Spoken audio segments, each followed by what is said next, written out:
우리 하나님 말씀은 다니엘서 10장 12절 한 구절만 보겠습니다. 우리가 지난주에 다니엘서를 쭉 읽었기 때문에 12절 한 구절만 보겠습니다. 이 구절의 소리가 이렇게 중요하게 알아야 될 게 한 가지 제가 말씀을 마치면서 좀 나누도록 할 텐데, 자 12절입니다. 그가 내게 이르되 다니엘아 두려워하지 말라. 내가 깨달으려 하여 내 하나님 앞에 스스로 겸비하게 하기로 결심하던 첫날부터 내 말이 응답받았으므로 내가 내 말로 말미암아 왔느니라. 아멘. 우리가 중보기도 살펴갑니다. 실제적으로 저와 여러분들이 중보기도 자리에 설 때 어떠한 것들이 필요한가, 어떤 것들이 준비되어야 되는가, 또 중보기도가 뭔가, 이런 것에 대한 전반적인 이해를 가지려고 합니다. 그리고 실제적으로 여러분 삶이 중보기도 자리에 세워지고, 그리고 중보기도의 네트워크가 형성되어지고, 그러니까 네트워크가 형성된다는 말은 지금 현재 이 시대에 어떤 기도 제목들이 지금 이 시대에 기도되어지고 있는가, 그래서 지금 이 시대에 이 성령의 흐름이 어디로 가고 있는가, 이런 것들을 우리가 알 필요가 있습니다. 그래서 때로는 찾아다닐 필요가 있고, 때로는 이렇게 다른 그 기도의 모임 자리에 참여하는 것도 필요합니다. 그래서 올 한 해 중보기도에 대한 전반적인 이해, 그리고 실제적으로 여러분 삶을 중보기도 자리에 세우고, 그리고 중보기도의 네트워크, 이 시대에 지금 우리가 살고 있는 이 시대에 하나님의 흐름이 어떻게 되고 있는가에 대한, 하나님은 무엇을 기도하게 하시는가에 대한 그 부분들을 우리가 더 알아 거기에 동참하는 것이 올 한 해 우리가 세워져 가기를 원하는 부분입니다. 자, 그렇기 때문에 중보기도에 대한 전반적인 이해, 저 또한 중보기도에 대한 전반적인 이해들을 책과 성경과 또 고민하고 기도하면서 그렇게 찾아가고 있습니다. 그래서 한 주 한 주 그렇게 말씀을 준비해 가고 있는데, 저는 개인적으로 많이 유익합니다. 많이 도움되고요, 책도 많이 또 덕분에 읽게 되어지고 그렇게 합니다. 자, 그래서 이제 우리가 중보기도에 수반되어지는 것, 그러니까 중보기도를 우리가 하나님 앞에 세워갈 때 거기에 반드시 더불어 따라오는 게 있습니다. 그래서 세 가지를 제가 나누고 있는데, 첫째가 분리, 둘째가 대가지불, 셋째가 만남. 문제는 우리가 잘 이해할 게 뭐냐면 분리가 왜 수반되어지는 거지, 대가지불이 왜 수반되는 거지, 만남이 왜 수반되어지는 건지에 대한 그 이유를 아셔야 돼요. 왜 그게 가능한지, 왜 그게 수반되어지는지에 대한 것들을 알아야 되고, 그게 어떤 현상을 가지고 있고 어떤 모습이고 어떤 내용인가를 알아야 되고, 그럼 그 자리에서 우리가 어떻게 해야 될지를 우리가 알아야 된다는 얘기죠. 그래야 우리가 중보기도를 우리가 온전하게 세울 수가 있는 겁니다. 그래서 우리가 지금 살펴가고 있는 것은 만남. 그래서 이 하늘과 땅을 움직이는 중보기도라는 책에서 유쾌한 만남과 불쾌한 만남이 있다. 지난주에는 유쾌한 만남, 하나님과의 만남, 그리고 오늘은 이제 불쾌한 만남, 사단과의 만남. 그러니까 이것이 반드시 수반되어진다는 얘기죠. 그러면 이 중보기도에서 하나님과의 만남이 왜 반드시 수반될까요? 중보기도, 하나님께서 하나님 자신을 만나는 조건을 우리에게 제시하고 있는 게 하나님을 찾는 거예요. 근데 중보기도는 하나님을 찾는 거예요. 그러니까 하나님과 만남이 일어나는 거죠. 그러면 이제 오늘은 이제 사단과의 만남, 그럼 내일은 이제 사단과의 만남을 우리가 두려워할 필요가 없는 이유에 대한 것들을 살피려고 합니다. 그러니까 요게 이제 이 만남이라는 것을 우리가 잘 살펴가는 좋은 어떤 이해를 가질 수 있습니다. 자, 그래서 오늘은 누구의 만남이요? 사단과의 만남입니다. 이 만남이 반드시 수반되었다는 사실을 우리가 알아야 돼요. 왜냐하면 이거를 알지 못하면 우리가 중보기도가요, 우리가 시작했지만 중보기도가 이 사단과의 만남을 잘 이해하지 못함으로 인해서 중보기도 쏟아집니다. 또 하나는 이 사단과의 만남 우리가 잘 이해하지 못함을 통해서 중보기도가요, 중보기도라고 하고 있는 형식만 남습니다. 그러니까 대한민국 교회가 기도하는 시간이 없어서가 아니에요. 기도회가 없어서가 아닙니다. 근데 기도회 하고 있는 그 껍데기, 알겠죠? 우리가 의식이라고 얘기하고 있는 그 껍데기만 남고 그 안에 아무런 능력과 힘이 없습니다. 그리고 그게 점점 시간이 지나가면 그 껍데기마저도 이제 의미 없이 여겨져 버립니다. 왜냐하면 그 껍데기에 열심히 해봤는데 안 되거든요. 그러면 그 껍데기 자체가 이제 그 의식 자체를 이제 우리는 필요 없다고 여겨지는 자리까지 갑니다. 그게 지금 오늘날 시대라고 보시면 돼요. 근데 이게 왜 그러느냐? 이게 사단과의 만남에 대해서 우리가 올바른 이해를 갖지 못했기 때문에 그렇다고 보시면 돼요. 자, 그래서 이제 사단과의 만남을 볼 텐데, 자, 사단과의 만남의 첫 번째, 자, 사단의 목적. 그러니까 사단이 누구냐, 사단이 어떻게 생겼느냐, 이런 것도 우리가 자주 들었어요. 자, 그러니까 그거는 좀 이렇게 지나가고, 그러면 사단의 목적이 뭐냐? 사단의 목적이 뭐냐? 제가 성경 구절 6구절을 제가 읽어드릴게요. 6구절을 읽어드리면 거기에 똑같이 등장하는 단어가 있어요. 그리고 그 단어의 단어는 똑같지 않지만 그 의미가 유사한 것이 있어요. 그걸 찾아보시면 됩니다. 제가 6구절을 읽을게요. 고린도서 11장 3절, 이게 안 나옵니다. 알겠죠? 제가 원고를 안 드렸으니까. 자, 고린도서 11장 3절, 뱀이 그 간계로 하와를 미혹한 것 같이 너희 마음이 그리스도를 향하는 진실함과 깨끗함에서 떠나 부패할까 두려워하노라. 디모데전서 4장 1절, 그러나 성령이 밝히 말씀하시기를 후일에 어떤 사람들이 믿음에서 떠나 미혹해 하는 영과 귀신의 가르침을 쫓으리라 하셨으니, 디모데전서 6장 10절, 돈을 사랑함이 일만 악의 뿌리가 되나니 이것을 사모하는 자들이 미혹을 받아 믿음에서 떠나 많은 근심으로써 자기를 찔렀도다. 히브리서 3장 10절, 내가 이 세대를 노하여 가로되 저희가 항상 마음이 미혹되어 내 길을 알지 못하는도다 하고, 야고보서 1장 14절, 오직 각 사람이 시험을 받는 것은 자기 욕심에 끌려 미혹됨이니 15절, 욕심이 잉태한 즉 죄를 낳고 죄가 장성한 즉 사망을 낳느니라.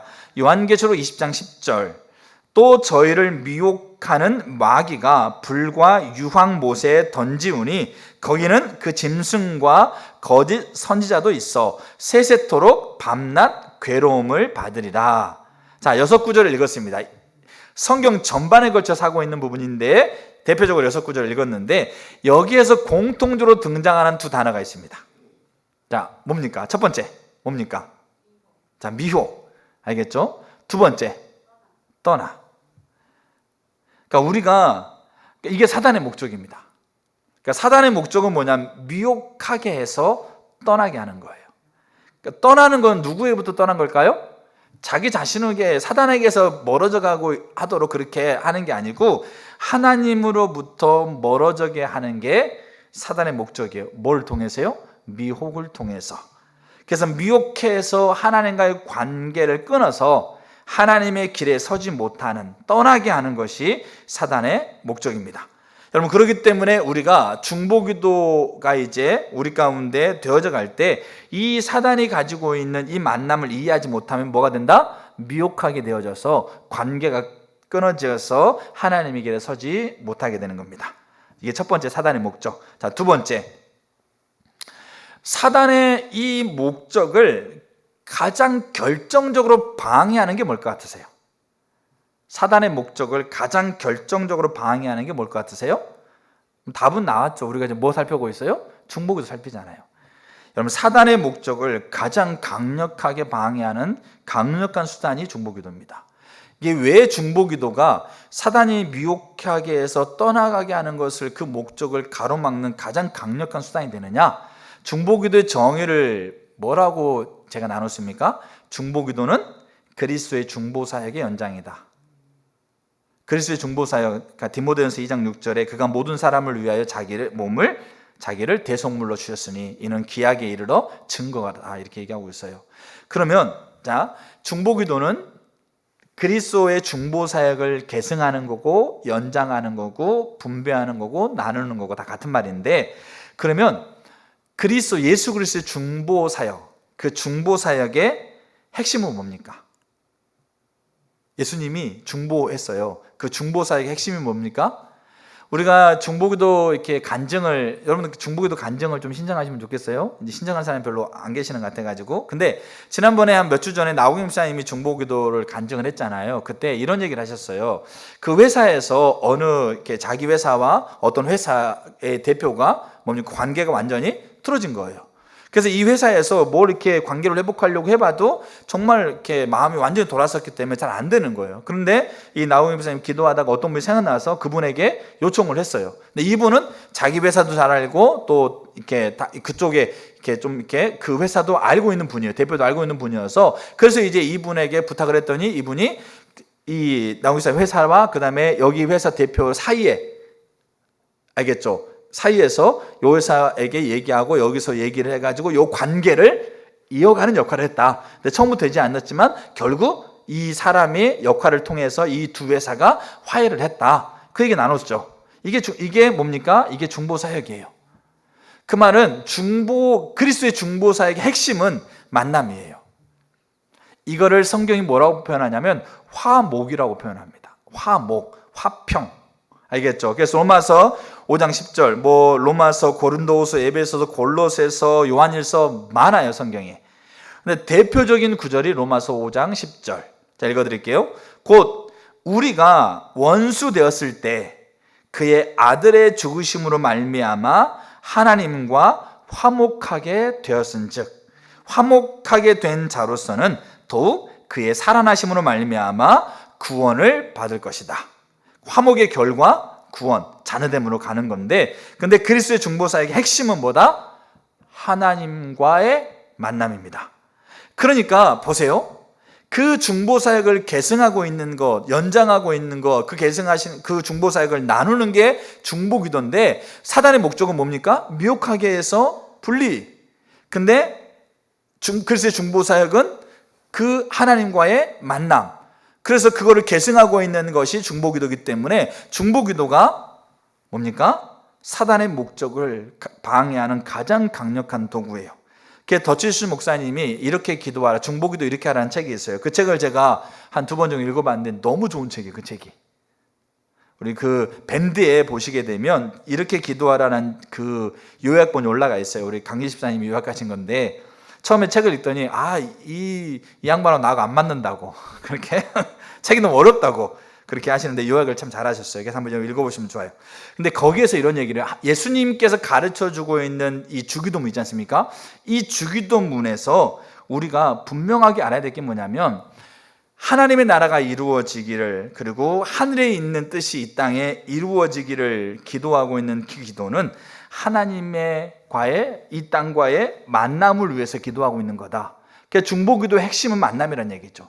그래서 이 예수님이 가르쳐주고 있는 중보기도의 핵심은 하늘에서 이루신 그 뜻이 이 땅에 이루어지도록 그 사이에 서서 하나님 앞에 부르짖는 것이 중보기도예요.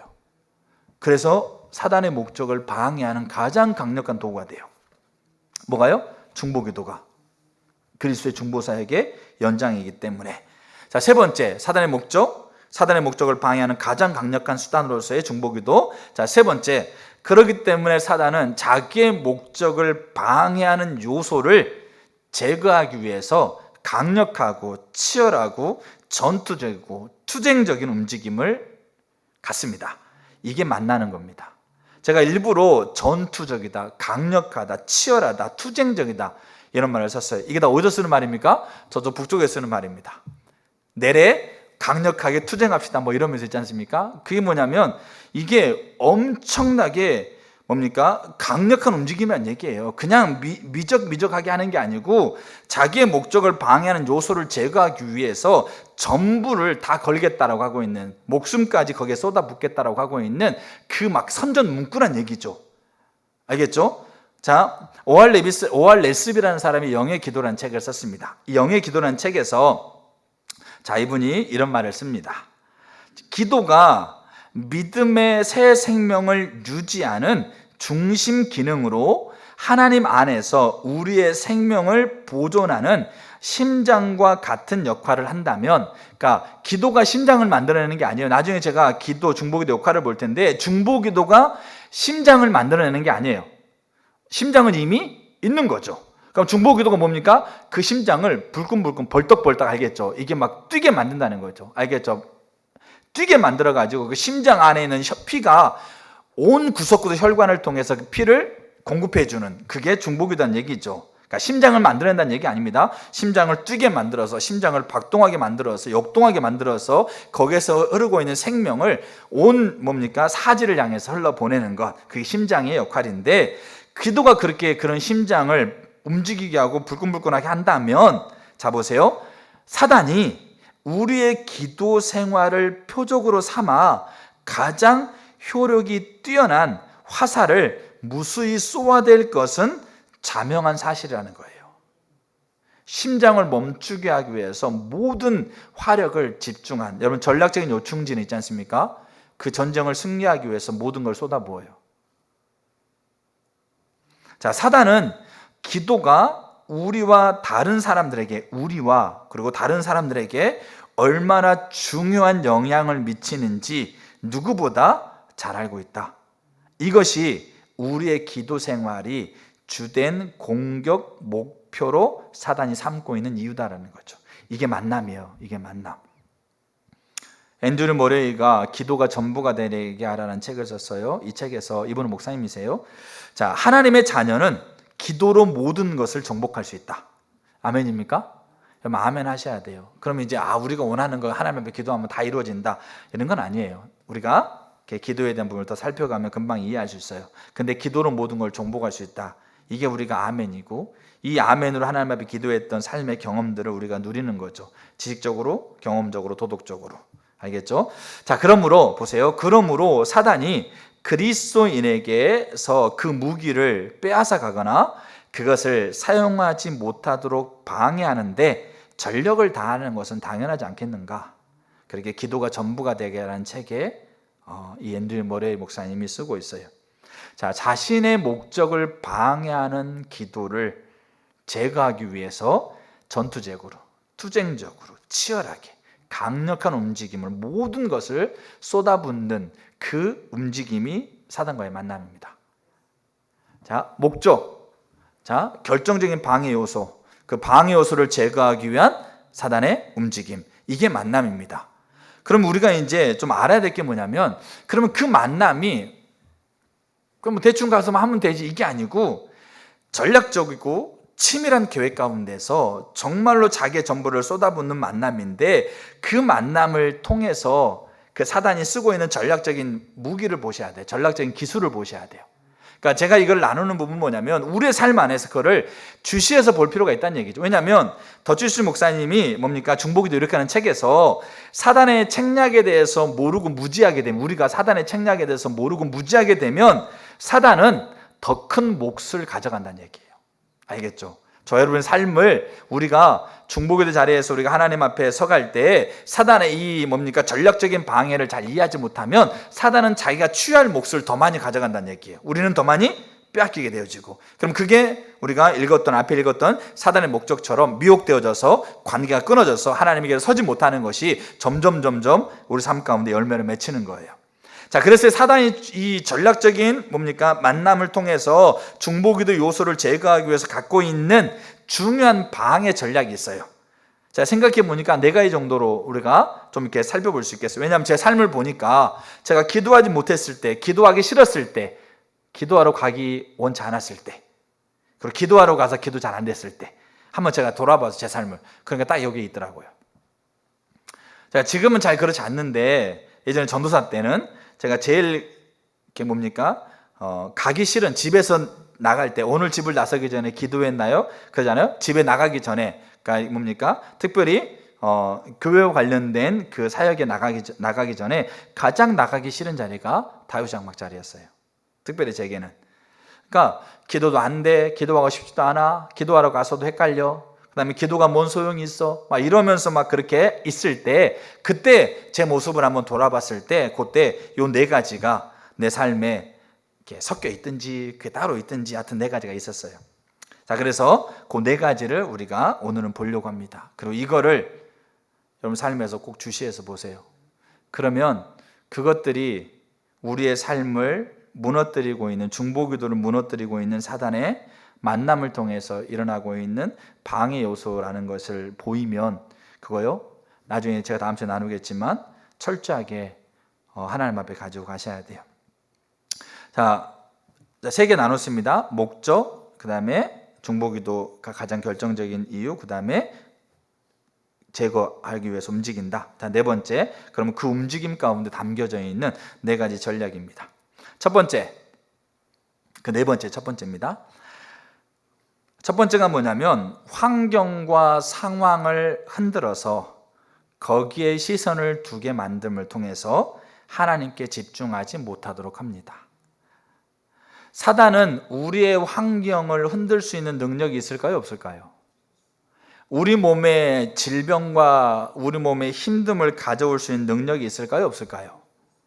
사단은 있어요. 그럼 사단이 언제부터 있었을까요? 하나님이 그를 창조했을 때 부여하고 있는 능력입니다. 자, 그러면 이거를 잘 볼 수 있는 예가 성경에 두 군데 많이 있지만 그 중에 두 군데인데, 하나가 뭐냐면 누가복음 8장에 나와 있어요. 누가복음 8장에 예수님이 제자들과 함께 갈릴리 바다를 건너갑니다. 그때 여러분 제자들이 12명인데 12명의 제자들의 70% 이상이 뭡니까? 직업이 뭐였어요? 직업이 어부였어요. 그러니까 어디서 어부 생활했을까요? 저기 대서양 저기 뭡니까? 이런 데서 하는 게 아니고 갈릴리 바다에서 몇십 년 동안 잔뼈가 굵은 어부였습니다. 갈릴리 바다를 뭡니까? 아주 세세하게 다 파악하고 있는 분들이에요. 어디가 물길이 심하고 어디가 뭡니까? 사실상 갈릴리 바다는 그렇게 풍랑이 그렇게 막 이는 그런 바다는 아니에요. 근데 어디가 물길이 심하고 어디가 물고기가 많고 어디 가면 뭡니까? 더 편안해 갈 수 있고, 이거를요 금방 알고 있는, 자기 손바닥만 알고 있는 그런 이 사람들이 거기에 다 타고 있어요. 그러니까 그 기술자들이. 근데 가는 과정 가운데 뭐가 생겼어요? 이 바다를 건너가는 가운데 풍랑이 생깁니다. 근데 이 풍랑이 생겼을 때 이 어부들이 이제 자기들이 가지고 있는 기술과 경험들을 다 동원해서 이 풍랑을 뭡니까? 이겨서 건너편으로 가고자 하죠. 근데 가요 못 가요? 못 가게 돼요. 이 누가복음 8장에 보게 되면 이제는 잘 보세요. 이제는 이 건너편으로 가는 게 문제가 아니야. 뭐가 문제? 이제는 당장 이제 풍랑 때문에 뒤집어져 가지고 자기들이 죽게 생긴 거예요. 자, 그런데 그러기 때문에 보세요. 그 풍랑, 그 거칠게 일고 있는 그 바다, 알겠죠? 자기가 죽을 것 같이 보이는 그 환경, 자기가 그 흔들리고 있는 그 환경에 그들이 집중하다 보니까 누가 안 보였어요? 예수님이 안 보였어요. 근데 여차여차해가지고 환경을 통해서, 이거 잘 보셔야 돼요. 환경을 이제 보고 있는 것에 죽게 돼가지고 이제 거기서 막 이렇게 예수님 집중하지 못하다가 맞다, 예수님이 우리 가운데 있었지. 이제 그렇게 딱 이제 정신이 들어가지고 예수님을 쳐다봤어요. 예수님이 지금 뭐 하고 있는 거예요? 누가복음 8장에는 예수님이 거기서 주무시고 있는 거야. 자, 요때 사단이 예수님을 기절시켜가지고 마취시켜가지고 주무시게 한 게 아니에요. 근데 이때 상황이 흔들리고 있는 자리에서 예수님을 집중하지 못했다가 잠깐 예수님을 봤더니 예수님이 자고 있는 거죠. 그때 이들의 시선이 예수님이 자고 있는 모습에 이들의 시선이 가요. 그러다 보니까 본질적인 예수를 못 봐요. 자, 보세요.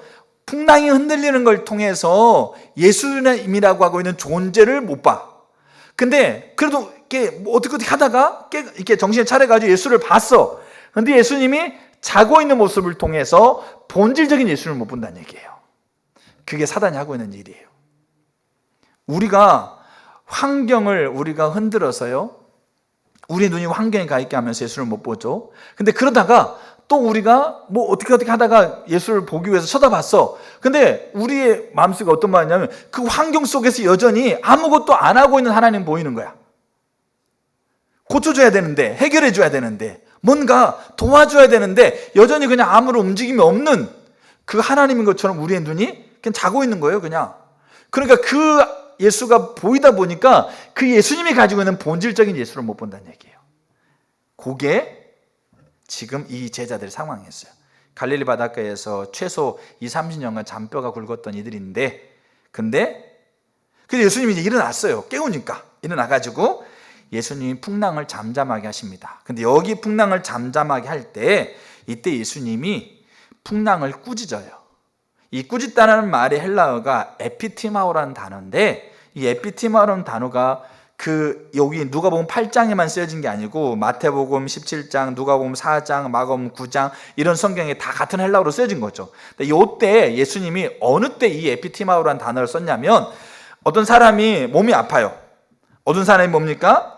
어떤 여인이 그 범죄 가운데 있었어요. 그랬을 때 예수님이 몸이 아프고 그 다음에 범죄를 저지르도록 영향력을 행사하고 있는 그 존재를 쫓아내버리는, 이게 축기라고 그렇게 얘기하죠. 그것을 명예에서 나가라고 그렇게 꾸짖는. 그래서 이 사단은 그 예수님이 꾸짖고 예수님이 나가라고 하고 있는 그 선언에 그 사단이 쫓겨나가고 있는, 그때 그 몸이 아픈 사람이 왔는데 그 몸이 아픈 사람을 치료하기 위해서 그 안에서 영향을 끼치고 있는 그 존재를 꾸짖었을 때, 나가라고 그렇게 선포했을 때, 그때 사용되고 있는 단어가 에피티마오예요. 근데 예수님이 지금 뭐를 지금 향해서, 바다에 있고 있는 풍랑을 향해서 지금 에피티마하고 있는 거예요. 꾸짖는 거죠.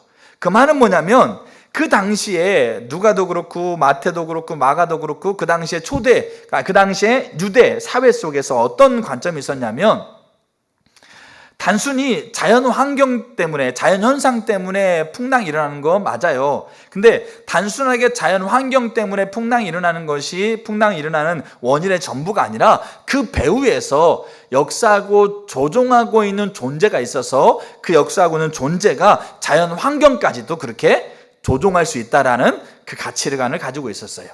모든 이런 풍랑이 다 그 배후에 존재가 있는 게 아닙니다. 그리고 예수님도 그 가치가 있었고, 정확하게 그 풍랑 뒤에서 풍랑을 조종하고 있는 존재를 예수님 본 거예요. 그리고 풍랑을 잠잠하게 할 때 그 풍랑을 꾸짖는 거예요. 에피티마오 하는 거예요. 그랬더니 그 귀신이 떠나가고 풍랑이 잠잠해지는 거예요. 사단은 우리의 환경을 흔들 수 있는 능력이 있어요. 또 하나가 마가복음 9장이든 누가복음 9장이든 두 중에 하나인데, 거기에 예수님이 베드로, 야고보, 요한 3명을 데리고 산에 올라갑니다. 그리고 나머지 제자들은 산 밑에 남아있고, 산에 올라가서 예수님이 자기의 본래 모습으로 잠깐 몸이 변화되죠. 변화산이라고 얘기하지 않습니까? 그리고 이제 그렇게 기도하고 나서 예수님이 산에서 내려와요. 근데 예수님이 산에 올라갔을 때 그 산 밑에 무슨 일이 벌어졌냐면, 한 아버지가 자기 아들을 데리고 옵니다. 근데 아들을 데려오면서 뭐냐면 예수님에게 보이러 온 거죠. 그러면서 그 아이가 악한 영이 들어가 가지고 몸이 아프고, 그 다음에 밤에 막 그냥 어디 돌아다니고 막 불 속에 뛰어들고, 그러니까 정상적인 삶을 살지 못한다고 하는 거죠. 그래서 이거를 고쳐달라고, 그 아이를 질병을 고쳐달라고, 그 아이의 증상을 고쳐달라고, 그 아이의 정서적이고 그 아이의 육신적이고 영적인 부분들에 너무 심각하게 일상생활 하지 못하고 있으니까 예수님이 산에 있다는 소식을 듣고 그 아이를 데리고 오잖아요. 근데 예수님의 제자들이 그 아이를 고치려고 노력합니다. 근데 안 되는 거죠. 근데 예수님이 그때 산 밑에 내려와요. 그리고 여차저차 대화를 통해서 예수님이 그 아이의 질병을 고쳐요. 근데 고칠 때 어떻게 하는 거죠? 그 아이에게 들어가 있는 귀신을 쫓아내요. 그러니까 귀신이 쫓겨나감을 통해서 그 아이가 온순해져요. 정상적으로 돼요. 그러니까 모든 질병이 귀신 아니에요. 감기, 그냥 우울감, 다 질병이 귀신 아니에요. 근데 문제는 뭐냐면, 여기에서 우리가 분명히 볼 수 있는 게 뭐냐면, 사단은, 그 졸개 귀신은 상황을 흔들 수 있는 능력이 있다. 근데 상황 속에는 뭐도 포함된다? 자연 환경뿐만 아니라 우리의 몸과 우리의 마음도, 우리의 영까지도 흔들 수 있는 능력이 있어요. 그래서 그렇게 흔들어요. 그러면 흔들리면 어떻게 합니까? 평안할 때 바라보면서 저기 계시는 주님만 보이는구나. 그러면서 정말 감사하구나. 근데 흔들려서 빠져 죽을 것 같으면, 당장 죽게 생겼으면, 당장 지금 뭡니까? 당장 코 빠져가지고 지금 뭡니까? 그렇게 막 다 망하게 생겼으면, 다 잃어버리게 생겼으면, 그럼 거기에 우리의 시선이 가요. 그리고 결국 우리의 눈을 들어 주를 바라보는 거 안 되게 만들어요. 이게 환경과 상황을 흔들어서 전략적으로 하나님께 집중하지 못하게 하는 거죠. 그러면 기도, 하나님을 찾는 건데, 기도하고 싶은 마음이 있겠습니까? 기도하러 가고 싶겠어요? 기도하러 간들, 앉아가지고 주님을 찬양한들, 당장 내일 뭐 해야 될고, 당장 뭡니까? 내일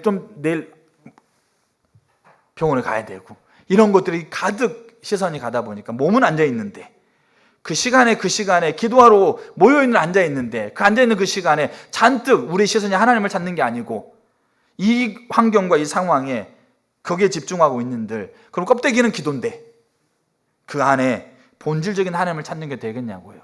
안 되는 거예요. 느헤미야가 이스라엘 성벽을 지을 때 그 산발락과 도비야, 이런 이렇게 이 성벽을 짓는 것을 방해하는 자들이요, 그 자기의 군대를 이스라엘 접경 지역까지 이렇게 주둔시켰어요. 여러분, 북한이 미사일 쏘면 전쟁의 기류가 흐릅니다. 그 북한이 전 군대를 다 동원해서 38선, 여기 뭡니까? 요 앞에 판문점 앞에 다 세웠다 생각해 보세요. 그럼 대한민국 어떻게 생각해서 전쟁의 기류가 흘러요. 그 환경에 집중하다 보면 본질적인 거 안 본다는 얘기죠. 그래서 사단이 그렇게 해요. 실제적으로 전쟁의 기류를 만들어요. 왜냐하면 느헤미야 때 그렇게 했거든요.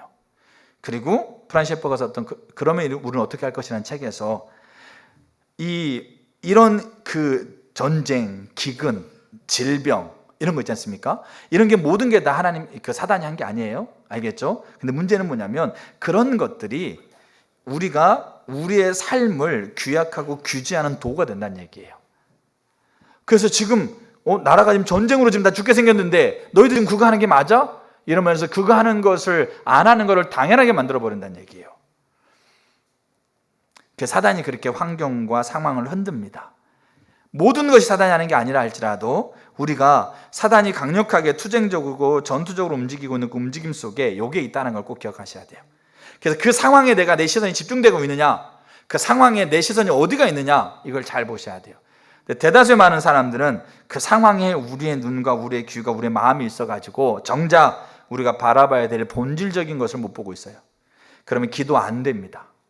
왜냐하면 기도 자체가 하나님을 찾는 건데 하나님 찾는 게 안 되게 돼 있어요. 자, 그럼 두 번째, 자 그렇게 이제 사단이 그렇게 합니다. 자, 두 번째가 뭐냐면 두 번째가 하나님보다 더 즐거워하게 하는 것을 그 옆에 둡니다. 그래서 그 즐거워하는 것을 즐겁게 누림을 통해서 하나님을 못 보게 만들어요. 오스왈드 챔버스가 죄와 구원이라는 책을 썼어요. 여기에서 정말 이분이 저는 이 단어가 너무 마음에 와닿는데, 나는 자신에게 법이 된다. 여러분, 내가 내 자신에게 법이 되면 안 됩니다. 이 말은 무슨 말이냐면 내가 한다는데 너네가 뭔 상관이야 이런 얘기예요. 내가 좋다는데, 내가 즐긴다는데, 내 마음에 기쁘다는데, 우리 어른들은 그렇게 얘기를 해요. 아니 직장도 없고 그다음에 집도 없고 있는데 몇 억짜리 차를 사가지고 타고 다닌다. 그럼 야 너네가 뭡니까? 이해가 안 된다는 거죠. 근데 이제 그렇게 한 사람들은 내가 좋다는데, 내가 뭐 그렇게 즐긴다는데 그게 뭔 상관이냐? 이게 내가 내 자신에게 법이 되는 거죠.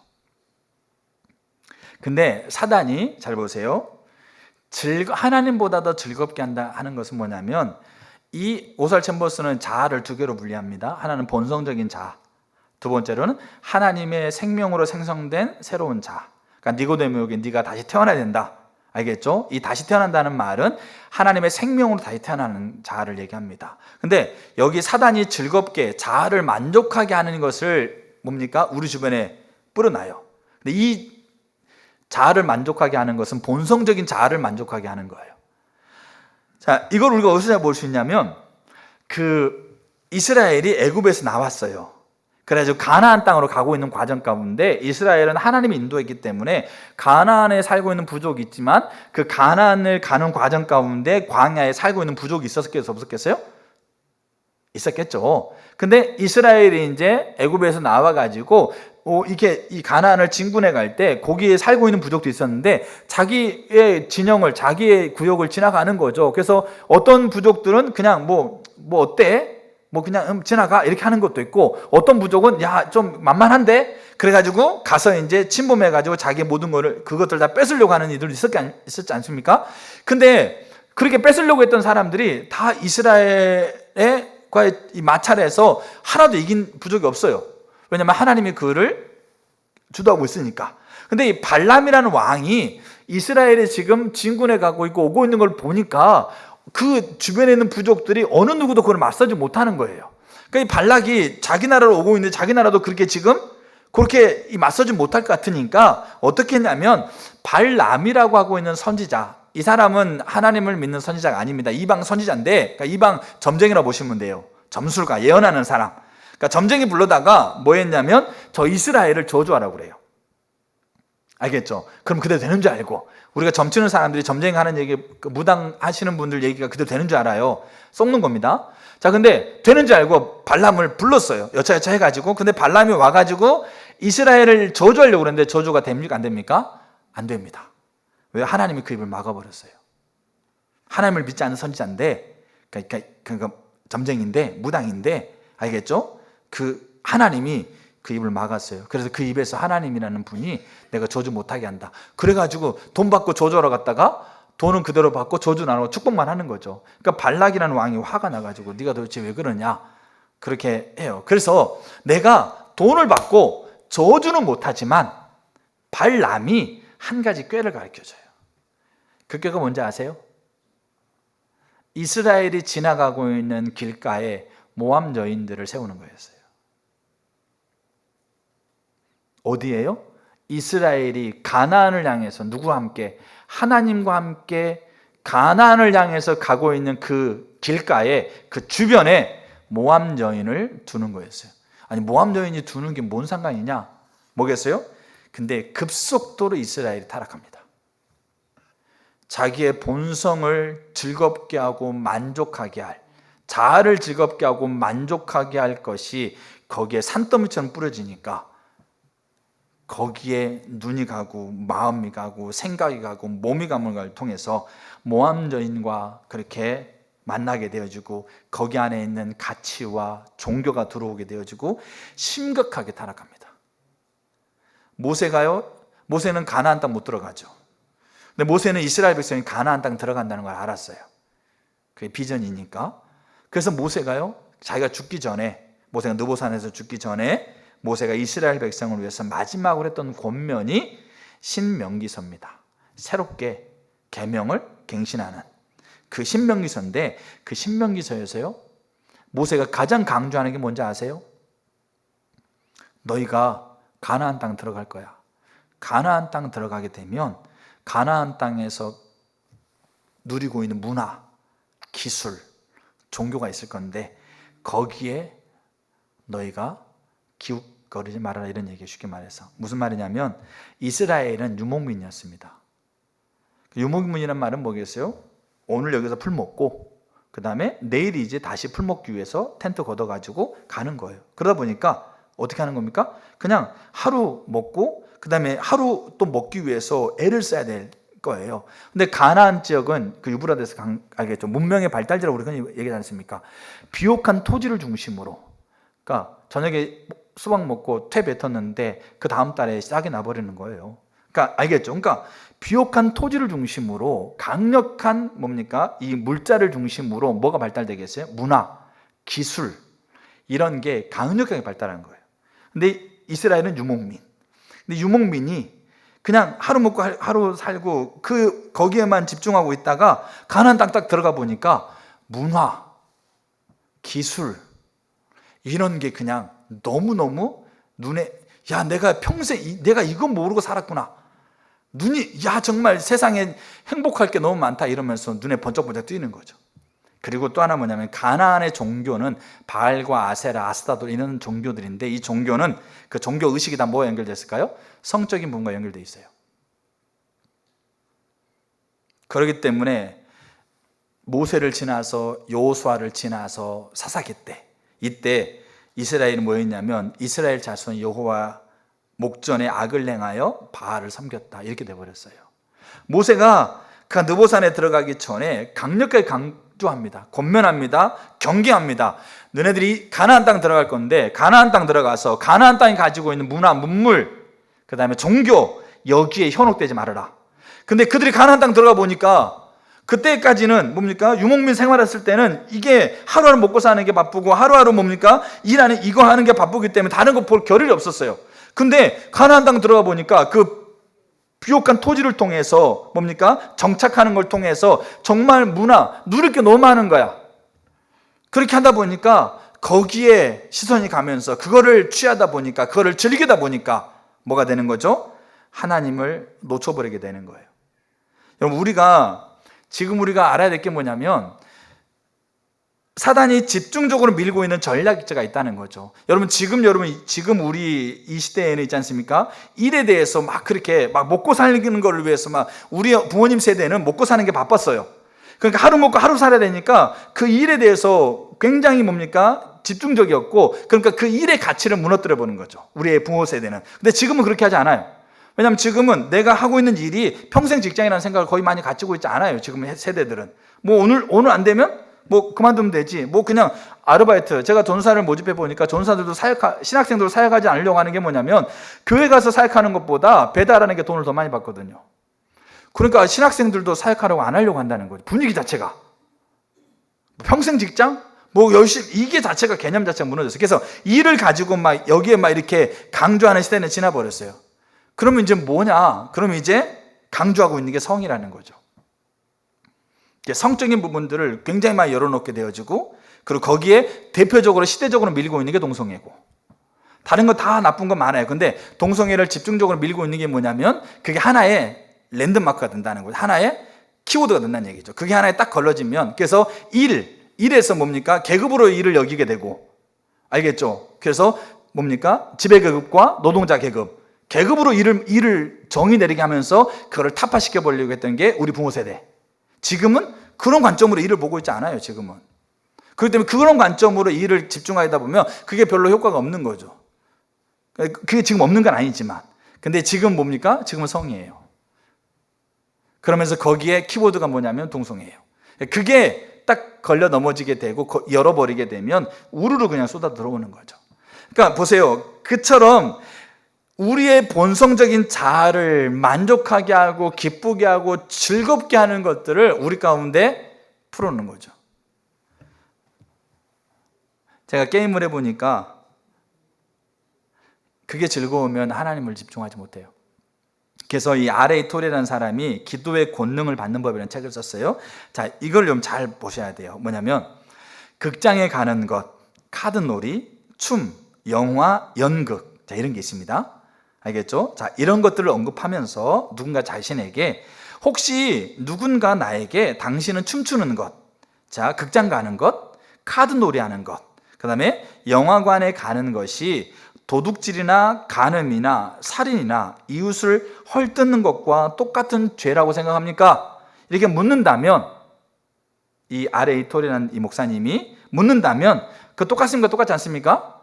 똑같지 않는 거죠. 그래서 나는 똑같지 않다라고 나는 말한다. 자, 그러면 이제 다시 대답하는 거죠. 그때 똑같지 않는데 왜 그런 것들이 해롭다고 그렇게 계속 그렇게 얘기하느냐? 살인, 뭡니까? 도둑질, 이런 것도 많은데 왜 극장 가는 거, 카드놀이 하는 거, 뭐 영화 보는 거, 이런 것들을 해롭다고 그렇게 얘기하느냐?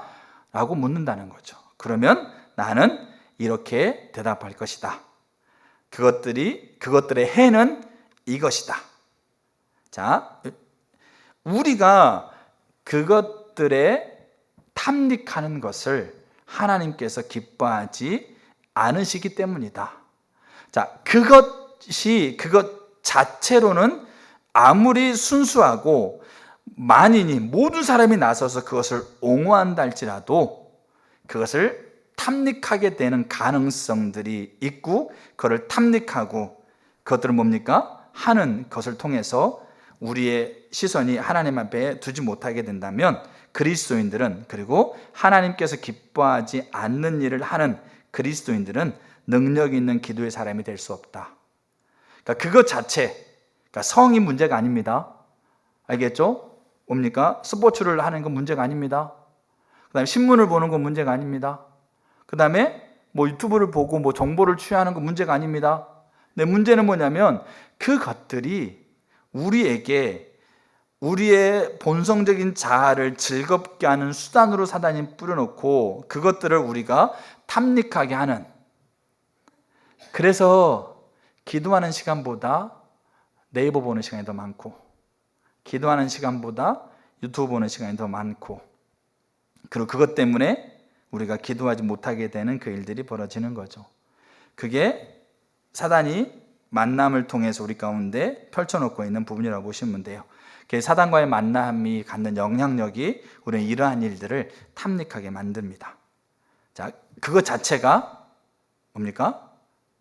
죄가 아닙니다. 그래서 게임이 죄라고 하면 게임 만든 사람 다 죄인이게요? 그렇지 않습니다. 알겠죠? 그러니까 우리가 이 부분을 잘 이해할 필요가 있어요. 자, 세 번째. 자, 첫째는 환경과 상황을 흔들어서 하나님 집중하지 못하게 하고요. 그 다음에 두 번째로는 우리의 하나님보다 더 즐겁게 하는 것들을 두어서 우리의 본성적인 자아를 기쁘게 하는 것에 탐닉하게 만들어요. 자, 세 번째가 뭐냐면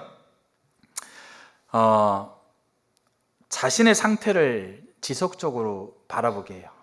그래서 그 상태에 대해서 정죄합니다. 그러니까 이게 무슨 말이냐면 자신의 무능함, 그리고 말씀대로 서지 못하는 모습, 그리고 내가 가끔 좀 제가 대화하다 보면 이런 얘기 했어요. 저는 사실 기도 많이 했는데 기도에 이루어진 게 하나도 없는 것 같아요. 이런 것들. 내 신앙생활 내가 정말 열심히 했는데 하나님이 다른 분들은 막 그냥 뭐 이렇게 막 능력이 막 나타나고 뭘 경험했다고 그러는데 저는 신앙생활 참 이렇게 열심히 한다고 했는데 뭔가 이렇게 경험된 게 뭔가도 없는 것 같아요. 자, 이런 것들. 자, 이런 것들을 우리가 이 스스로 자신을 보게 하면서 계속 정죄해요. 나의 무능함을. 여러분, 그래서 우리가 청년들과 대화해 보면 청년들이 굉장히 큰 괴리감을 갖고 있어요. 그 괴리감이 자책감과 뭡니까? 심각한 어떤 그런 이 우울과 분노 이런 것들이 있어요. 뭐냐면 교회에서는 그렇게 가르친다는 거죠. 하나님을 믿고 기도하고 예배 드리면 하나님이 길을 인도해 주시고 책임져 주신다.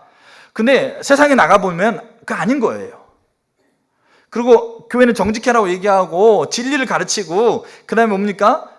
이렇게 하나님이 기뻐하는 것을 타협하지 말라고 그러는데 세상에 직장에 나가보면 직장에서 나에게 부당한 것을 요구를 해. 내가 부당한 것을 내가 안 하면 나는 금방 뭐가 됩니까?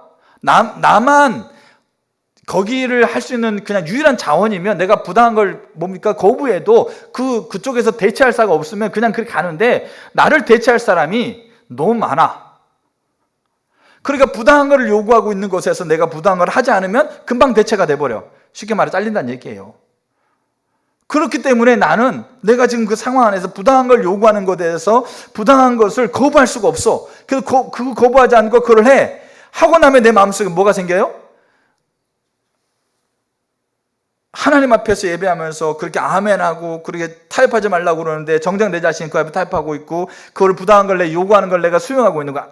그걸 내가 단호하게 막지 못하고 있는 내 모습이 끊임없이 내가 뭐가 되는 겁니까? 자책감이 생겨요. 그리고 이 신앙과 실제 안에서 이 괴리감을 갖게 돼 있어요. 그러면서 사단이 끊임없이 그걸 정죄합니다. 그러면 혼돈되고 혼미해지고 우울, 허무, 좌절, 자책, 죄책 이런 단어들. 그리고 또 문제가 뭔지 아세요?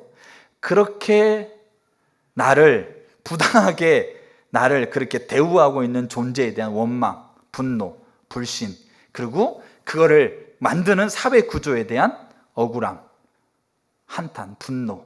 그리고 결국 교회 왔더니 모든 것의 주인이 누구다? 모든 것의 주인이 하나님이다. 근데 내가 지금 이게 살아가고 있는 삶도 하나님이 다 주관하신다. 그러면 그 구조를 만들고 있는 하나님에 대한 분노, 불신, 원망. 알겠죠? 그러면서 조소, 무시, 조롱. 그리고 더 심각한 거는 그러면서 이제 그 상황 안에서 있는 자책감과 괴리감들을 해결하기 위해서 뭘 찾는 거죠? 사단이 뿌려놓고 있는 본성적인 자아를 즐겁게 하는, 그걸 잊어버리게 만드는 것을 찾게 돼 있고 탐닉하게 돼 있고. 그게 지금 청년들이 참 많아요. 실제적으로 우리가 정말 기도해야 될 필요가 있어요. 바울도 그랬어요. 로마서 7장 마지막 절에 오호라 나는 공고한 자다. 여러분, 바울은 우리보다도 훨씬 더 뛰어난 사람이었습니다. 근데 지속적으로 자기 자신을 바라볼 때 그 율법 아래에서 자기 자신이 얼마나 무능한 존재인가를 바울이 지속적으로 보여. 그러다 보니까 자기가 사망의 자리에, 곤고한 자리에, 그 율법에 비춰서 자기를 대보니까 자기는 무능한 거예요. 다른 부모에 비해서 자기를 비춰보니까 자기는 무능한 거야. 내가 내 아들한테 이것도 못해주고 저것도 못해주고, 내가 하려고 했는데 내가 한 개는 이거밖에 안 되고 다른 부모들은 다 잘해준 것처럼 보이는데, 그러니까 지속적으로 나를 정죄감을 가지고 자책감을 가지고 그렇게 자괴감을 가지면서 그렇게 내 자신이 곤고해지고 사망의 자리에 있는 것처럼 그렇게 여겨진다는 거죠. 여러분, 기도 자리에 가겠어요? 그런 상태에서 기도하러 가시겠냐고요. 근데 7장에 바울이 고백하고 8장 1절에 이렇게 얘기합니다. 그리스도 예수 안에서 정잠이 없다. 성령의 생명의 법이 우리를 자유케 했다. 이게 바울이 누렸던 비결입니다. 바울이 무능함이 완전하게 사라져서 바울이 문제가 아무것도 없기 때문에, 그러기 때문에 자유함을 가졌다 이렇게 얘기하고 있지 않아요.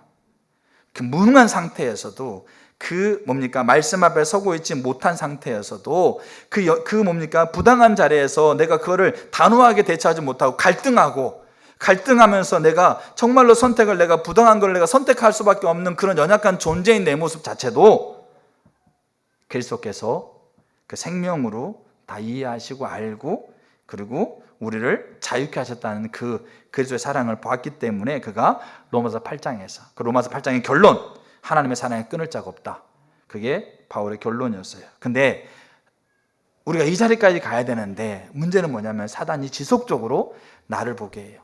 우리가 우리 자신을 보면 해답이 없습니다. 아무리 뭡니까? 가지고 있는 게 전 느껴져도 나를 보는 순간 해답은 없습니다. 만족이 안 되거든요. 그래서 이게 자기를 보게 하는 거죠. 그리고 이렇게 자기를 보는 자리에 서는 사람들이 의외로 많아요. 그래서 자유하지 못하고요, 원망과 불신이 가득 차 있고요, 그게 뭡니까?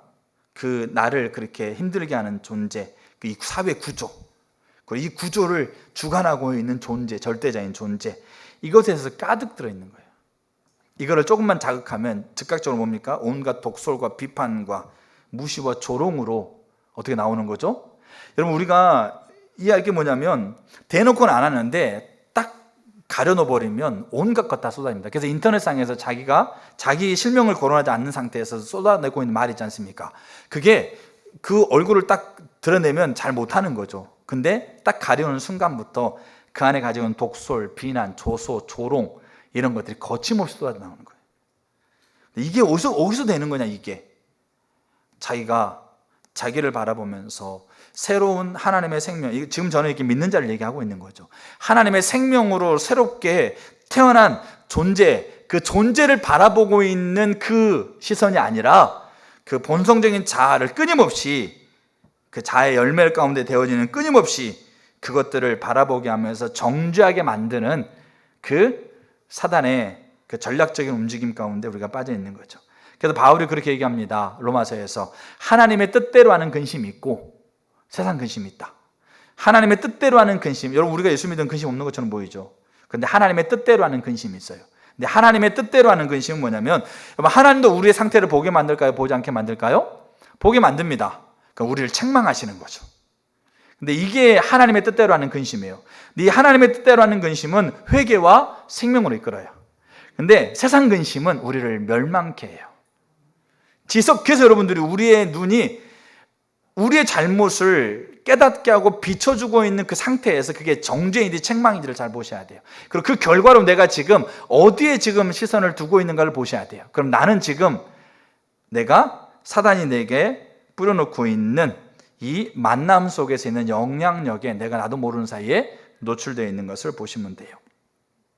자, 이게 세 번째예요. 자, 마지막 네 번째. 자, 네 번째가 뭐냐면 중보 기도에 대해서 왜곡된 관점을 갖게 만들어요. 나와 내가 살고 있는 시대가. 이게 무슨 말이냐면, 팀 켈러 목사님이 기도라는 책을 썼어요. 근데 이 기도라는 책에서 이분이 이제 이 기도라는 책을 사역의 말기 때, 지금 소천하셨는데 사역의 말기 때 쓴 책이에요. 근데 여기에 서문 이 첫 개 단락이 뭐냐면 기도를 배우다예요. 기도를 배우다. 이 말은 뭐냐면 내가 그동안 기도 잘못했다, 이런 얘기예요. 내가 기도를 새롭게 배웠다. 그다음에 레리 크랩에서 쓴 파파 기도라는 책에서도요, 내가 그동안, 이분은 선교사하고 목회자인데 내가 평생 기도를 잘못했다, 이렇게 고백할 정도예요. 그러니까 무슨 말이냐면 중보 기도를 왜곡된 관점으로 이야기하게 만들어요. 여러분, 중보 기도 우리가 얘기하면 흔히 뭐라고 얘기합니까?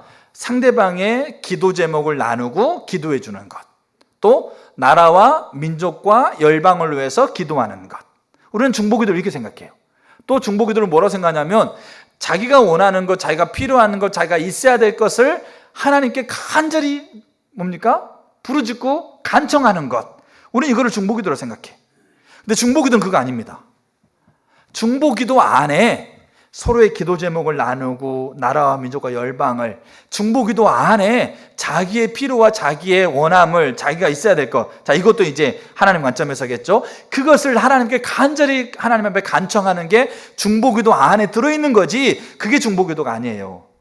중보 기도는 뭐라고요? 그리스도 사역을 연장하는 거고, 중보 기도는 하나님을 찾는 건데, 근데 이 개념이 없어요. 이 개념이. 그러니까 그걸 얘기하는 거죠. 그럼 제가 1994년도에 고등학교 마치고 침례신학대학교를 갔어요. 그래서 이제 4년 동안 학부 생활을 했고, 이제 그 다음에 대학원 바로 갔었는데, 제가 4년 동안 학부 생활하면서요, 제가 거짓말 조금 못해서, 죄송합니다. 거짓말 안 못해서, 그 학기 생활, 알겠죠? 학기 생활에, 일부 때는 70%라고 했는데, 70%까지 안 되고, 한 60% 정도는 제가 매일매일 학교, 우리 침례신학교 가다 보면 그 가장 첫 건물이 대강당입니다. 그럼 매일매일 월요일부터 금요일까지 매일매일 대강당에 가가지고 하나님 앞에 기도했어요. 그러니까 60%, 알겠죠? 매일매일은 다 100%가 아닙니다. 자, 60% 정도 그렇게 했다는 얘기죠. 그때요, 정말 뜨겁게 기도했어요. 그리고 그때 당시에는, 제가 94년도 이때 당시에는 그 강당에요, 제가 저녁 9시부터 11시에 기숙사 인원 점검이 있으니까 최소 10시 반까지, 알겠죠? 늦을 때는 막 50분까지 막 그리고 기도 마치고 막 헐레벌떡 뛰어간 적도 있었는데, 근데 그렇게 하나님 앞에 기도했어요. 근데 거기 강당에요, 거의 3분의 1이 가득 찼어요. 기도하는 사람들이. 그리고 방언으로 막 소리 지르고, 막 어떤 사람은 그냥 기도하는데 가서 강당에 올라가서 피아노 치고 막 찬양 부르고 난리가 아니었어요. 근데 뜨거웠어요. 저도 그 안에서 뭐 전도사니까 여름 성경학교 준비해야 되니까 그거 기도하고 있고, 그 다음에 뭐 교회 지체들 기도하고 있고, 저희 아버지 구원해서 기도하고 있고, 또 뭐 기도 제목 뭐 들리면 또 기도하고 있고, 정말 뜨겁게 기도했어요. 그럼 제 마음속에요, 막 뜨거움이 올라오기도 하고요, 기도를 듣는다는 하나님 막 이렇게 확신도 생기고요, 막 기도 끝나고 막 나갈 때는 세상이 다 환해지고요, 나무와 이 뭡니까, 이 바닥에 있는 풀들이 다 하나님을 찬양하는 소리가 들리고요, 난리가 아니었어요. 그래서 기도 끝나고 나서 기숙사 바로 가지 못하고요, 그 기숙사하고 이 강당 사이에 운동장이 있습니다. 그 운동장을 뺑뺑뺑 돈 적도 있어요. 도저히 그냥 방에 들어가가지고 앉아있기 힘들어서. 근데 중보기도가 하나님을 찾는다는 건 몰랐어요. 중보기도가 하나님 얼굴을 구하면서 하나님을 찾는다는 것을 제가 예수님께 와서 배웠어요. 그러니까 그때도 제가 하나님 찾는 부분이 있었겠죠. 없다고 제가 하지 않아요. 근데 문제는 뭐냐면, 정확하게 중보기도가 하나님을 찾는 거라는 인식을 가지고 하나님을 찾으면서 그 앞에 가지는 않았다는 얘기예요. 제가 의식적으로, 그리고 제가 그걸 알아가지고 가지 않았다는 얘기예요. 물론 하나님을 사랑했고 하나님 나라 이루어지기를 원했고, 그 내 마음 안에 있는 하나님 뜻이 이루어져야 될 것들, 이루어지지 않는 것들을 보면서 우리가 중보기 나와 있는 요소들을 가지고 하나님 앞에 섰지만, 근데 중보기도가 정확하게 이거라는 이해를 가지고 서지 못했어요. 제 학부 생활이. 그건 무슨 말이냐면, 우리가 중보기도에 대한 왜곡된 이해를 갖게 만들어요. 근데 그게 왜 중요하냐면, 그 왜곡된 이해를 가지고 우리가 하나님 앞에 기도하다 보면 몇 가지 느껴지고 몇 가지 응답되는 거 있지만, 그게 지속성으로 가지 못해요. 결국 왜곡된 관점은, 처음에는 잘 보세요. 여러분, 우리가 이 출발점이 똑같은데 이쪽에 왜곡된 관점이면 처음에는 점점점 이렇게 벌어지는 건데, 처음에는 벌어진 차이가 얼마 안 나요. 알겠죠? 금방 이쪽으로 갈 수 있어요. 근데 점점점 가다 보면 점점점 차이가 벌어지게 되면 이쪽에서 여기 있는 게 안 보여요. 그 설령 본다 한들 너무 멀어져서 가기도 힘들게 돼버려. 알겠죠? 그러니까 우리가 이 왜곡된 이해가, 그래서 너무나 중요한 게 뭐냐면, 왜곡된 관점을 가지고 가다 보면 처음에는 모른다니까요. 근데 점점 가다 보면 그게 사이가 벌어지게 되면 결국 참된 것 앞에 갈 수가 없게 만들어요. 무섭습니다. 근데 사단이요, 왜곡된 이해를 갖게 만들어요. 신앙도 그렇게 했죠. 기도도. 그래서 기도 제목 나누고 기도하는 거, 나라 민족을 위해서 기도하는 거, 그 다음에 내가 원하는 거, 내가 필요한 것을 간절히 하나님께 부르짖고 탄원하는 것, 우리가 이런 정도만 중보기도로 이해를 해요. 그리고 중보기도하러 모입시다 그러면 다 그렇게 생각해. 그렇게 와가지고 기도해. 제목 나누고 기도하고, 뜨겁게 기도하고, 애타게 기도하고, 간절하게 목마름을 위해서 애낙고래 하면서 간절하게 외쳐. 하나님은 그래 응답도 하세요. 뜨거움도 주시고, 뭔가 기도했다라고 하고 있는 뭔가 성취감도 주시고, 나갈 때는 세상이 달라 보여. 근데 문제는 뭐냐면 그게 지속되지 않아요. 그럼 쏟아지고요, 그 다음에 이거를 잘 이해하지 못하게 되면 껍데기는 남는데 그 안에 능력이 하나도 없는, 나중에 껍데기까지도 무너지게 돼 있어요. 이게 사단이 우리를 만나면서 우리 가운데 펼쳐내고 있는 전략입니다. 오늘 저는 사단과의 만남, 이게 중보기도에 수반되는 겁니다. 제가 다음 주에는 그럼 그 만남이 너무 강력하다 할지라도 두려워하지 않아야 될 이유를 우리가 살펴야 돼요. 이걸 알아야 우리가 이거를 써요. 제대로 알지 못하면 제대로 쓸 수가 없습니다. 아무리 능력 있는 거 갖다 놔도, 아무리 한 방에 5,000명, 몇만 명을 다 죽일 수 있는 강력한 도구를 갖다 놔도 사용하는 방법을 모르는데, 근데 그걸 알아야 돼요. 우리가 가지고 있는 무기가 얼마나 강력한가를. 이게 핵심이에요. 사실 영적 전쟁에서는 우리가 가지고 있는 무기가 얼마나 강력한가를 알아야 되고 그 사용법을 알아야 돼요.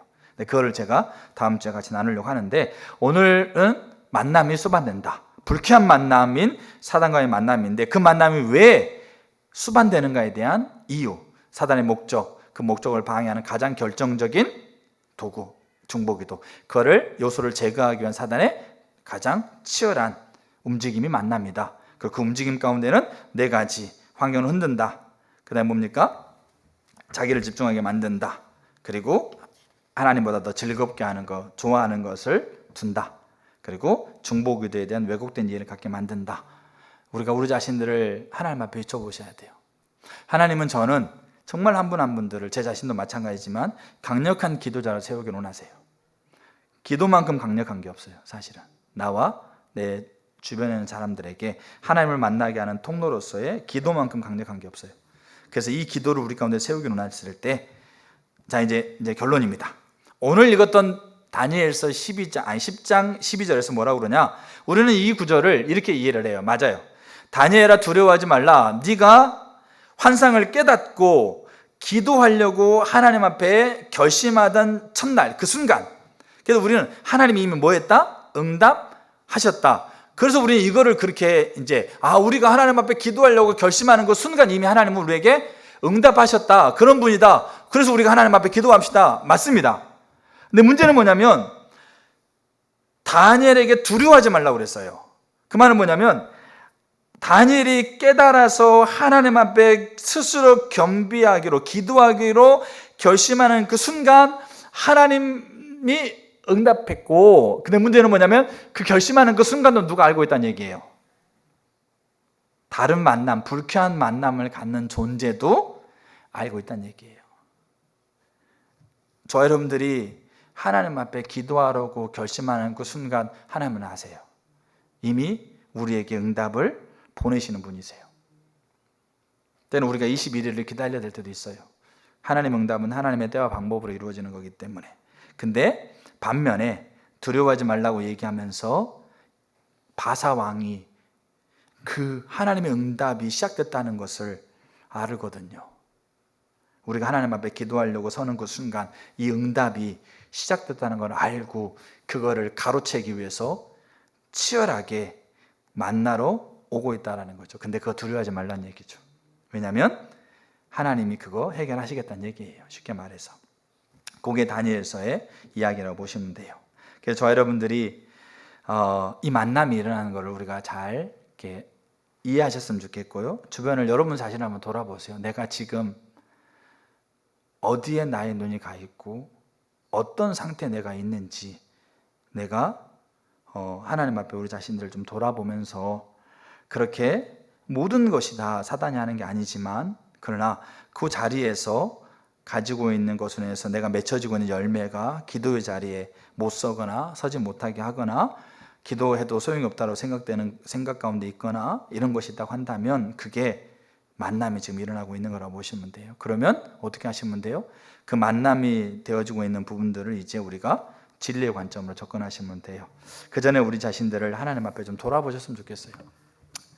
하나님께서 우리를 세우고 싶어 하시는 그 자리에 서도록 사단과의 만남이 있다라는 것을 이해할 필요가 있습니다. 저 여러분들에게 그 자신을 돌아보고 이 부분을 잘 이해하는 은혜가 있으면 좋겠습니다.